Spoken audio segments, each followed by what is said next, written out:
Dear students, good morning. मैं doctor रोज़ीशा।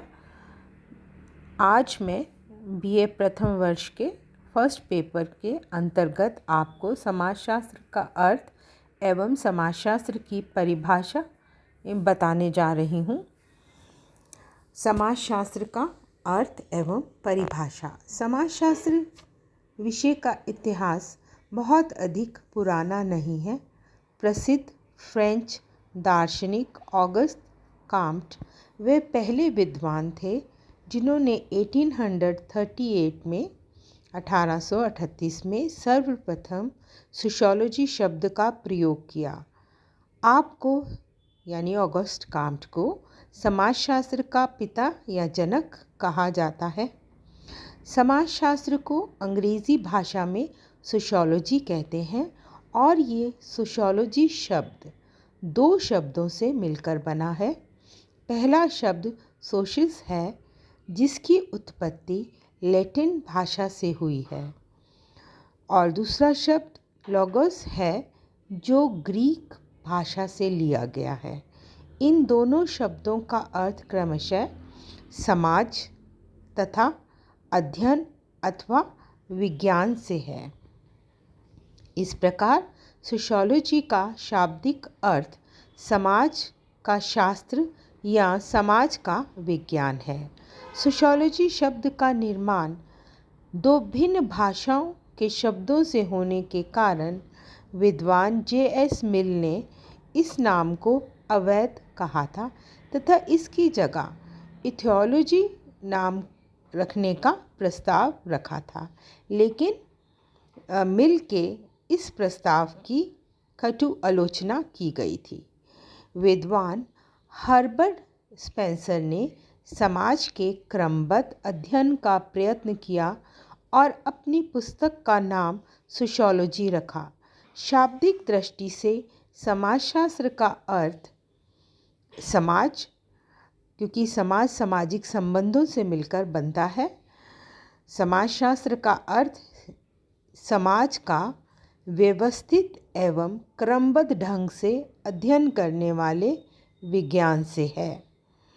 साधारणतः सभी समाजशास्त्री ये स्वीकार करते हैं कि समाजशास्त्र समाज का अध्ययन है, लेकिन फिर भी विभिन्न समाजशास्त्रियों ने समाजशास्त्र को भिन्न भिन्न आधारों पर परिभाषित किया है।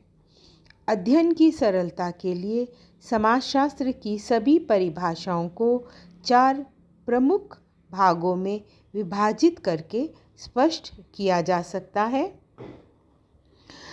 ये जो 4 भागों में परिभाषाओं को विभक्त किया है उन्हें मैं आपको एक एक करके समझाऊंगी।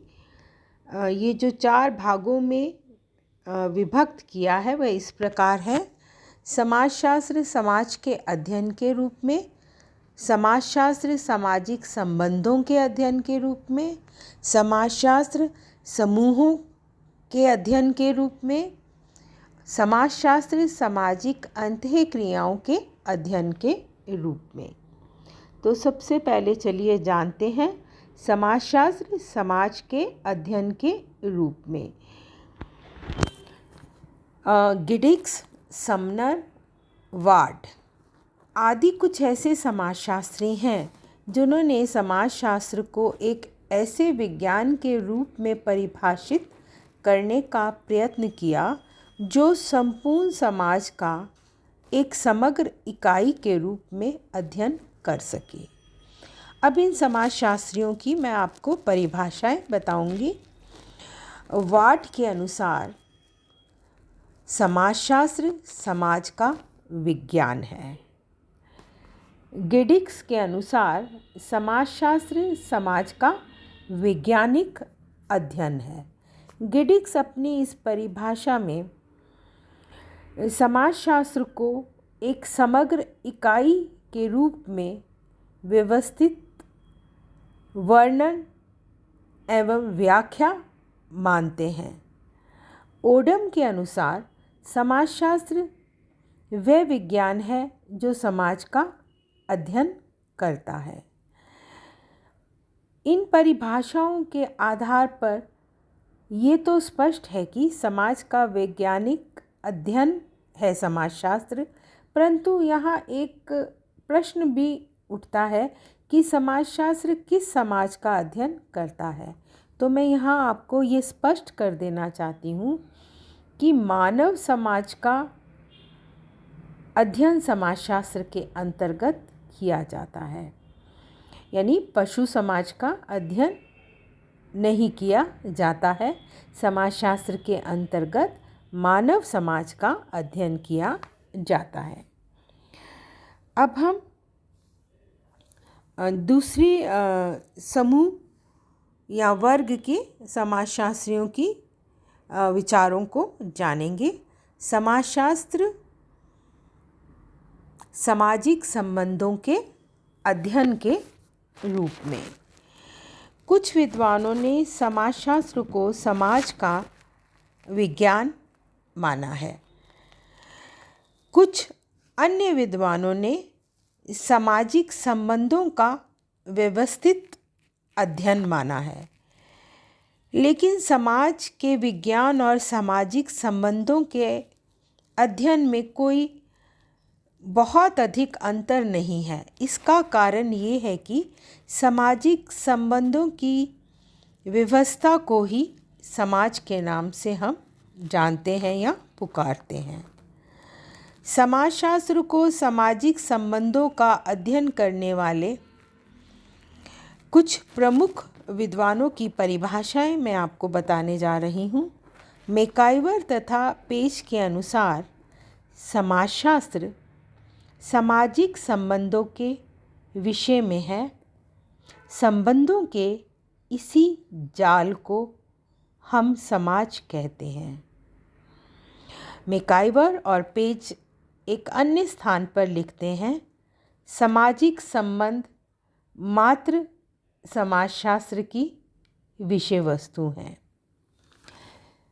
क्यूबर की परिभाषा समाजशास्त्र को मानव संबंधों के वैज्ञानिक ज्ञान की शाखा के रूप में परिभाषित किया जा सकता है। मैक्स वेबर के अनुसार समाजशास्त्र सामाजिक संबंधों तथा कृत्यों का अध्ययन है। वान वीच के अनुसार सामाजिक संबंध ही समाजशास्त्र की विषय वस्तु का एकमात्र वास्तविक आधार है। इन परिभाषाओं के आधार पर स्पष्ट है कि समाजशास्त्र एक ऐसा विज्ञान है जो सामाजिक संबंधों का व्यवस्थित अध्ययन करता है और सामाजिक संबंधों के जाल को ही समाज कहा गया है। मनुष्य पारस्परिक जागरूकता और संपर्क के आधार पर विभिन्न व्यक्तियों एवं समूहों के साथ सामाजिक संबंध बनाता है, स्थापित करता है। जब अनेक व्यक्ति और समूह विभिन्न इकाइयों के रूप में एक दूसरे के साथ संबंधित हो जाते हैं, तब इन संबंधों के आधार पर जो बनता है वही समाज कहलाता है। सामाजिक संबंध का अध्ययन ही समाजशास्त्र के अंतर्गत किया जाता है।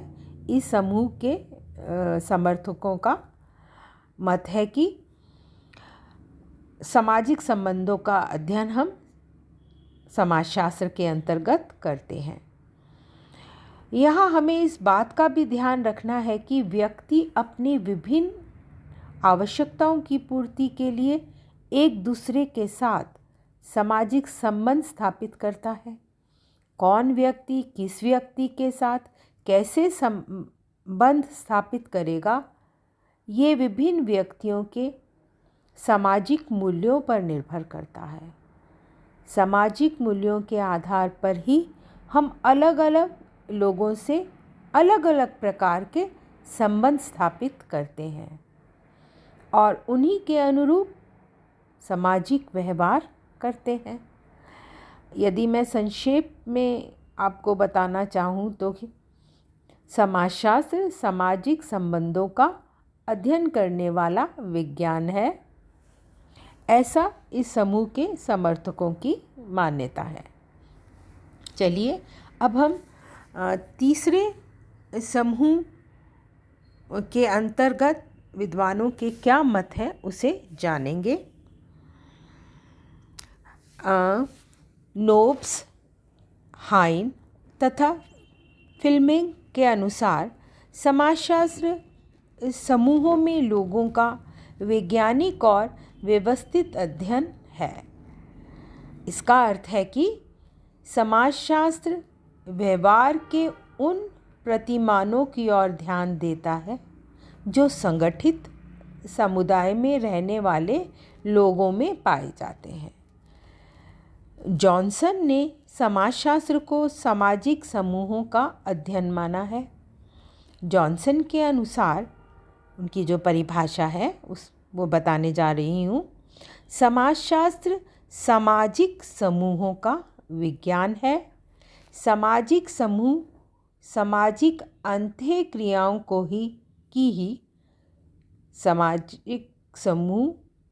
सामाजिक अंतःक्रियाओं की ही एक व्यवस्था है। जॉनसन अपनी इस परिभाषा में ये कहना चाह रहे हैं कि समाजशास्त्र को सामाजिक संबंधों का अध्ययन मात्र कह देने से काम नहीं चलेगा और हम किसी निश्चित निष्कर्ष पर भी नहीं पहुंच सकेंगे।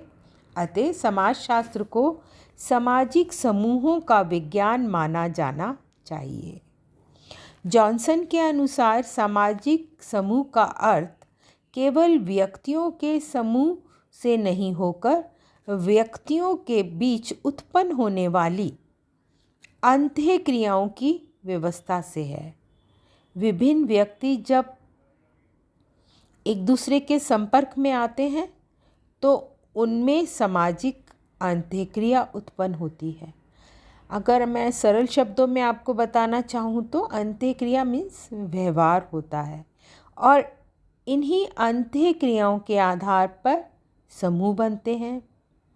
समाजशास्त्र सामाजिक अंतःक्रियाओं के आधार पर बनने वाले ऐसे सामाजिक समूहों का अध्ययन ही है। जॉनसन ने समाजशास्त्र में उन्हीं सामाजिक संबंधों को महत्व दिया है जो सामाजिक अंतःक्रियाओं के परिणाम स्वरूप उत्पन्न होते हैं।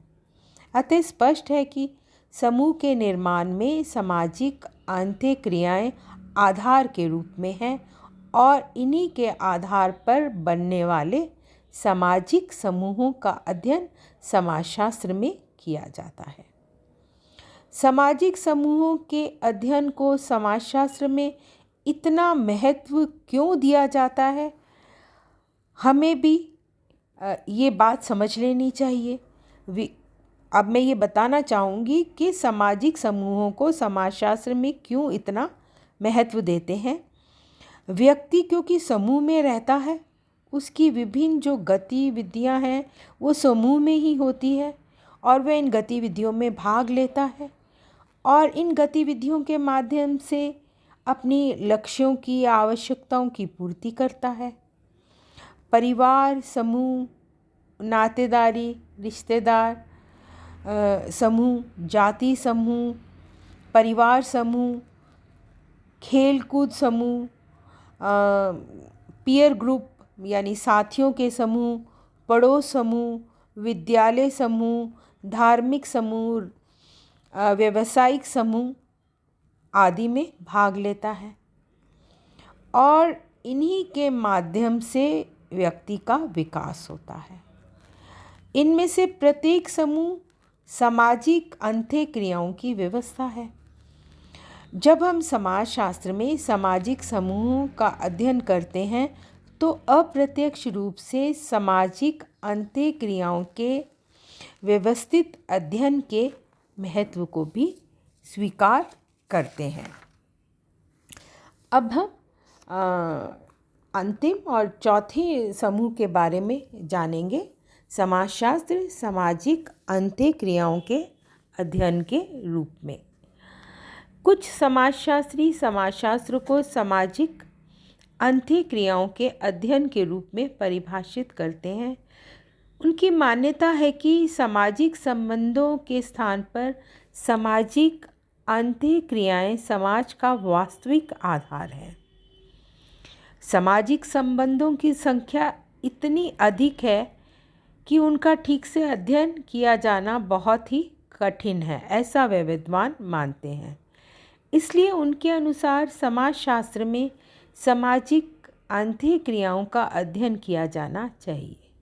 अंत्यक्रिया को समझ लीजिए कि अंत्यक्रिया से क्या तात्पर्य है। अंत्यक्रिया का तात्पर्य दो या दो से अधिक व्यक्तियों या समूहों का जागरूक अवस्था में एक दूसरे के संपर्क में आना और एक दूसरे के व्यवहारों को प्रभावित करना है। सामाजिक संबंधों के निर्माण का आधार अंत्यक्रिया ही है। यही कारण है कि समाजशास्त्र को सामाजिक अंत्यक्रियाओं का विज्ञान माना गया है। ग्लिन और ग्लिन के अनुसार, परिभाषा बता रही हूँ मैं, ग्लिन और ग्लिन के अनुसार व्यापक अर्थ में समाजशास्त्र व्यक्तियों के एक दूसरे के संपर्क में आने से के फलस्वरूप उत्पन्न होने वाली अंत्यक्रियाओं का अध्ययन कहा जा सकता है। गिन्सबर्ग की परिभाषा, समाजशास्त्र मानवीय अंत्यक्रियाओं और अंत्य संबंधों, उनकी दशाओं और परिणामों का अध्ययन है। जॉर्ज सीमेल की परिभाषा, समाजशास्त्र मानवीय अंतर संबंधों के स्वरूपों का विज्ञान है। इन परिभाषाओं से स्पष्ट है कि समाजशास्त्र सामाजिक अंत्यक्रियाओं का विज्ञान है। कुछ अन्य विद्वानों ने समाजशास्त्र को इस प्रकार परिभाषित किया है। मैक्स वेबर के अनुसार, मैक्स वेबर की परिभाषा, समाजशास्त्र वह विज्ञान है जो सामाजिक क्रिया का विश्लेषणात्मक बोध कराने का प्रयत्न करता है। मैक्स वेबर के अनुसार सामाजिक क्रियाओं को समझे बिना समाजशास्त्र को समझना मुश्किल है। इस कारण समाजशास्त्र में सामाजिक संबंधों एवं सामाजिक अंत्यक्रियाओं का विशेष महत्व है। सामाजिक क्रियाओं को समझे बिना इन दोनों को, यानी कि सामाजिक संबंधों को और सामाजिक अंत्यक्रियाओं को समझा नहीं जा सकता है। अंत्यक्रियाओं का निर्माण, मैक्स वेबर मानते हैं, सामाजिक क्रियाओं से ही होता है। अतः मैक्स वेबर ने समाजशास्त्र में सामाजिक क्रियाओं को समझने पर विशेष बल दिया है। आपने व्यापक रूप में समाजशास्त्र समाज व्यवस्था का अध्ययन करने वाला विज्ञान माना है। समाज व्यवस्था में सामाजिक प्रक्रिया, सामाजिक संबंध, सामाजिक नियंत्रण, सामाजिक परिवर्तन, सामाजिक संस्थाएं तथा इनसे संबंधित प्रभाव एवं परिस्थितियां आती हैं। संक्षेप में, समाजशास्त्र वह विज्ञान है जो समाज व्यवस्था से संबंधित विभिन्न पक्षों का अध्ययन करता है। उपरोक्त जितनी भी मैंने अभी आपको परिभाषाएं बताई हैं, उनके आधार पर हम संक्षेप में कह सकते हैं कि समाजशास्त्र संपूर्ण समाज का एक समग्र इकाई के रूप में, समाजशास्त्र संपूर्ण समाज का एक समग्र इकाई के रूप में अध्ययन करने वाला विज्ञान है। इसमें सामाजिक संबंधों का व्यवस्थित अध्ययन किया जाता है। सामाजिक संबंधों को ठीक से समझने की दृष्टि से सामाजिक क्रिया, सामाजिक अंत्यक्रिया एवं सामाजिक मूल्यों के अध्ययन पर इस शास्त्र में, यानी समाजशास्त्र में विशेष जोर दिया जाता है। धन्यवाद।